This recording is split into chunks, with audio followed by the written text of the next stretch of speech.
It's a joy to be here today with so many people who would get up this early and revive themselves, renew themselves, inspire themselves.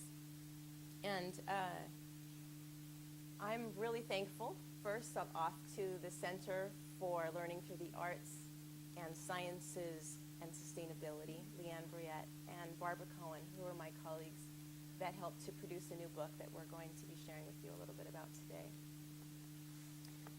My name is Amy, and I grew up in the arts in many ways. As a child, I had access to the arts. How many of you had instruction in music, dance, theater, or visual arts in your schools? Figure skating, that's wonderful. That's great. And did it make a difference?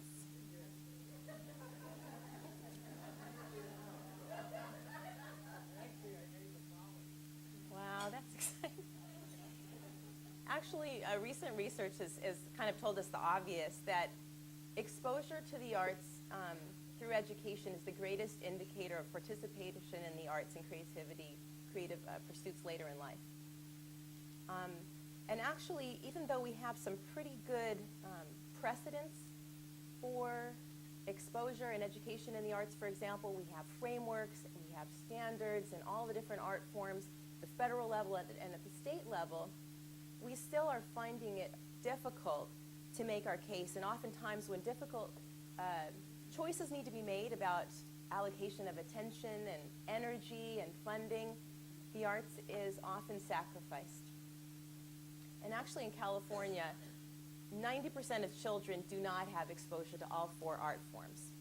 But what we'll find out today is we'll think a little bit together about why is this happening and what's happening in particular the last couple of years with the recent budget cuts. Let's see if the clicker. What I have found is that although we have a general awareness about the value of the arts, and we have a structure for delivering the arts and including it in our public schools, as well as through community organizations and nonprofit organizations and civil society, that there are a number of myths that kind of go unspoken, and that one of our jobs now, for those who are advocating for the arts and creativity, is to really take those myths on head on and see if they really carry their weight. One of these first myths is that kids who are struggling academically really need the bare bones. They need to focus on the basics. That's interpreted as the narrowing of curriculum.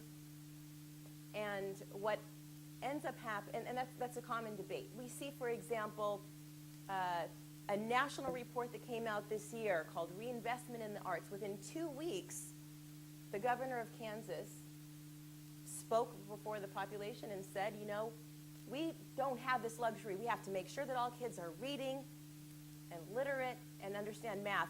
And he cut the Arts Council of Kansas, right? So this is a myth that is actually very present. It's very popular. Has it ever come up in conversation that it's not a need, but it's a luxury somehow? In Catholic school. Well, what we're finding out is that the way we're actually educating children is not necessarily successful. The dropout rates nationally are extremely high, and that actually in inner city neighborhoods they're even higher, where you have actually 50, 60% kids who are actually not making it through, not graduating from high school. And a lot of children are reporting being bored to death in school. And that probably has to do with whether or not they want to show up. Now, what we do know is that good teaching, we do know from good research what good teaching constitutes, and that good teaching serves almost like a vaccination against future, it has a protective effect on kids. So even if you have a teacher or you're in a school that's not so great, if you've had one good teacher, probably in first grade, it's almost like protection, like against polio. But one of the things is that we learn through teaching other people. We learn through feeling engaged. Good teaching should be structured in some way, and it should be pleasurable. I mean, this idea that,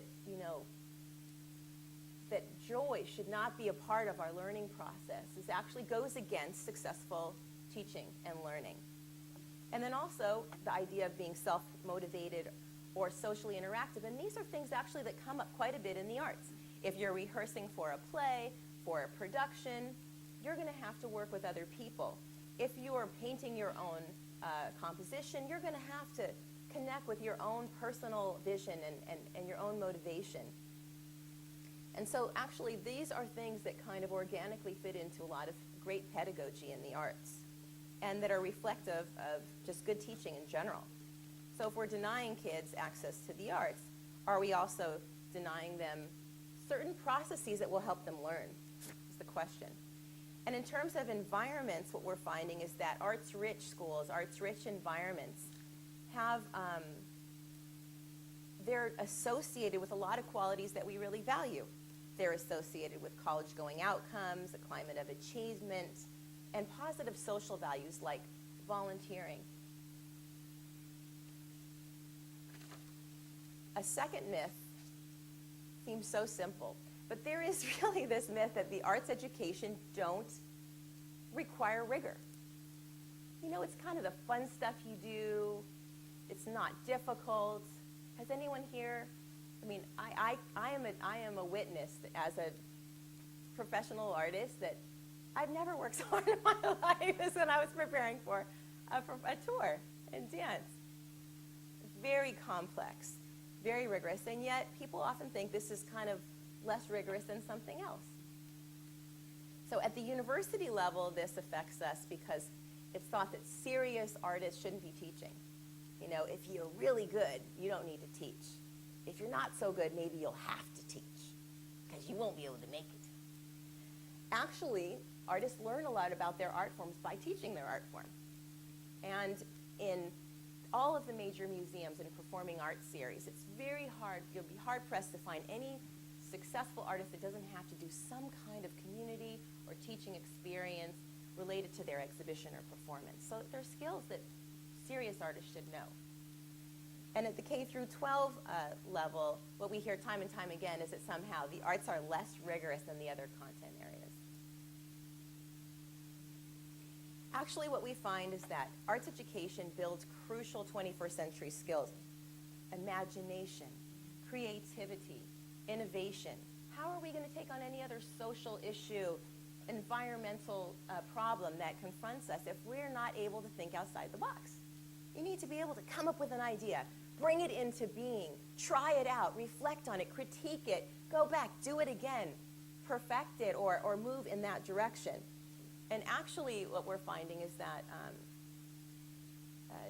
Dr. Yang Zhao is kind of a specialist in global education, and there was much discussion about the U.S. being behind Asia, for example, in terms of student testing. And what he actually found is that we're ahead in terms of patents, innovation, and business, and that we would actually benefit.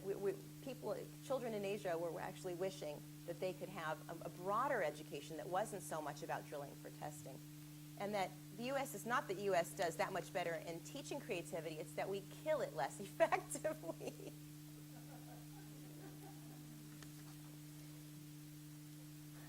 Right. The next myth is that arts education is a luxury we cannot afford. Right? Has anyone ever heard that? It's the common discussion. When your budget's tight, and I know this as a single parent, when you have to make hard decisions, you really have to think about what you're going to invest in. You can't afford to waste a dime. And I'm sure all of us have been touched in some way by a friend losing a job, by cutbacks in our offices and so forth. And we have to make really difficult decisions. Well, if the arts is considered a luxury, and sometimes it's even considered almost an elite activity, if you look back at the history of arts policy in the United States, you'll actually find the first coherent arts policy articulated in the United States was during the Great Depression. It was a part of the Works Progress Administration. You know, artists were paid on the dole, not too much, to go out and practice in the community. So you have writers' projects, theater projects, etc. You also had, from that, innovation in research methods, like the oral history method we use in the social sciences, that came straight out of writers, and black writers in particular, working in the South during the WPA, and just wanting to write down the stories of the elders who were the last living people who had gone through slavery. They didn't want that to be lost. And that research method is something we even use today. And it's just from giving artists a little bit of resources and a public mandate to serve. So, and then again, arts policy and support of the arts kind of declined after the war, and it rose up again when? After the Civil Rights Movement. It was this idea of, how are we going to get along? How are we going to form a united American culture that's inclusive of everyone? And there was violence in the cities, and the first act that was made at a national level was the opening of the, after the assassination of President Kennedy, we opened the Kennedy Art Center. It was named after him because people knew there was something in it. There was something in how we tell our stories, in our culture and our identity, that is the key for actually coming together as a nation. And how else are we going to get to what those special qualities are if not through creativity in the arts? So actually, we can say that the arts, actually, are they really a luxury? Or can we afford not to have an outlet for these kinds of things? We see about what happened just recently in Europe. Can we afford to not have intercultural understanding? Can we afford to not promote cooperation and cross-cultural understanding? Can we afford to not promote self-awareness, self-esteem, and respect for our peers, even if they're different from us?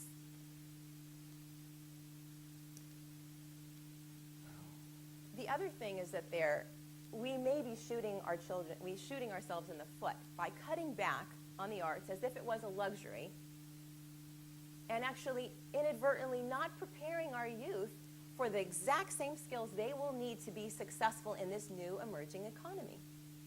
For example, there are no businesses that don't need a visual identity. How are you going to have a successful business if you can't even deal with color, light, shade, composition, etc., things that are taught in visual arts? And actually, in the Los Angeles area where I'm from, 1 out of 6 jobs is in the creative economy. So by cutting back in arts education, are we helping our children be prepared for the economic recovery, or are we actually telling them point blank that they don't have and they don't need the skills to actually participate?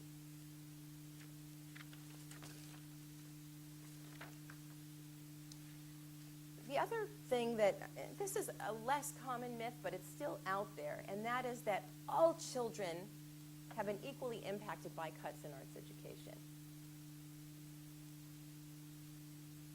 What's happened is that our PTAs, our local nonprofits, and also funding from local taxes have been a buffer for middle class and wealthier communities to make sure that the kids still got access to the arts. You don't find a private school that doesn't offer some kind of arts education for their children. But in the poorer neighborhoods, they've been actually cut dramatically more. And what we see is that it's pretty stunning effects.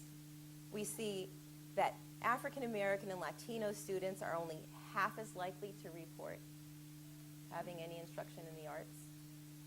We see that there has been a 49% decline since the 1980s for African American children and 40% decline for Latino children.